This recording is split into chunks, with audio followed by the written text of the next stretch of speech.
قیدی نمبر 804 قائد تحریک امام انقلاب جناب عمران خان صاحب وہ ہمارے دل میں ہیں. ہم دن رات کھاتے پیتے سوتے جاگتے اس کا نام رٹتے ہیں, لیتے ہیں, اور انشاءاللہ تعالی یہ تا حیات لیتے رہیں گے. دہشت گردی کی بات کی کہ تعلیم تباہ ہوئی, گھر تباہ ہوئے, لیکن آپ کی حکومت پر ایک الزام یہ ہے کہ آپ کے ہاں ایک بھی افغان مہاجر کیمپ ابھی تک خالی نہیں ہوا, اور کچھ لوگوں کا یہ خیال ہے کہ کیا ہم یہ سمجھیں کہ پی ٹی آئی یا صوبائی حکومت سہولت کاری کر رہی ہے افغانوں کی؟ دیکھیں, صوبائی حکومت نہیں, سہولت کاری وہ کر رہے ہیں جنہوں نے جرائم پیشہ افغانیوں کو شناختی کارڈ جاری کیا.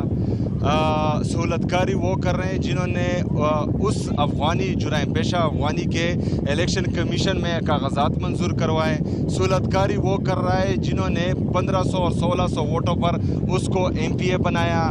سہولت کاری وہ کر رہے ہیں جنہوں نے اس کو صوبائی اسمبلی کا حصہ بنایا. ہم